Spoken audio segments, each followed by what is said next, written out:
Të nderuar gjykatës, duhet thënë se Hashim Thaçi është i pafajshëm, pasi ligji ju kërkon juve që ta prezumoni ato të pafajshëm. Ky gjykim nuk është një ekzaminim apo shqyrtim verifikimi i jetës së Hashim Thaçit. Me lejoni të filloj, të nderuar gjykatës, duhet thënë se Hashim Thaçi është i pafajshëm. Kjo është piknisja juaj kur të filloni komendimet për marrjen e vendimit. Ne e dimë që në këtë pikë ai ishte në procedurës ai ishte i pafajshëm, pasi ligji ju kërkon juve që ta prezumoni ato të pafajshëm. Mbesoni apo jo, kam dëgjuar kryetarë të tribunaleve ndërkombëtar të japin fjalime ku e keq kuptojnë këtë gjë. Ata thonë konstatimi i pafajësisë nuk do të thotë që ne kemi thënë që ai është i pafajshëm. Kjo mënyrë mendimi keq kupton procesin e tërë të gjykimeve penale ndërkombëtare. Përpara jush keni 4 burra meshkuj, për cilët ligji thotë që duhet i prezumoni të pafajshëm. Ky proces është sjellur këtu sepse zyra prokurorit të specializuar ka ngritur pretendime se ata kanë prova që vërtetojnë për te dyshimit të arsyeshëm se ata janë fajtor dhe përledhoj për më shumë se 5 vite jemi të përfshirë në këtë proces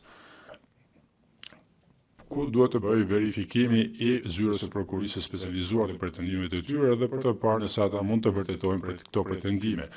Ky gjykim nuk është një ekzaminim apo shqyrtim verifikimi i jetës së Hashim Thaçit. Kjo është verifikimi i pretendimit të ZPS-së se Hashim Thaçi nuk duhet të gëzojmë te prezumimi e pafajësisë. Kur të filloni komendimet tuaja, ju do të filloni nga qëndrimi se Hashim Thaçi është i pafajshëm dhe pastaj të vlerësoni nëse provat e paraqitura nga zyra prokurorit specializuar ju kanë bindur juve jashtë dyshimit të arsyeshëm se Hashim Thaçi është fajtor.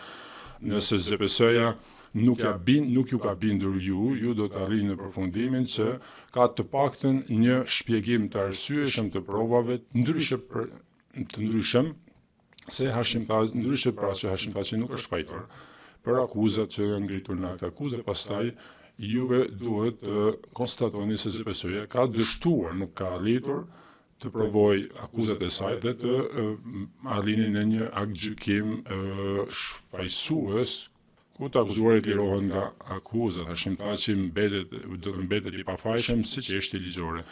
Ne parashtrojmë se në komendimin tuaj ju do të arrini në përfundim e pashmangshëm se ZPS-ja nuk arriti të plotësoj kriteret standardin e barrës së provës që i përket. Tërësia e provave vërteton një konsensus të dëshmitarëve ndërkombëtar, dëshmitar brenda UÇK-s dhe prova shkresore që vërtetojnë dyshimet e arsyeshme lidhur me pretendimet e ZPS-s. Dhe për këtë dokumentacioni është i qartë. ZPS-ja nuk ka ngritur pretendime se një dëshmitar në këtë gjykim është ndikuar.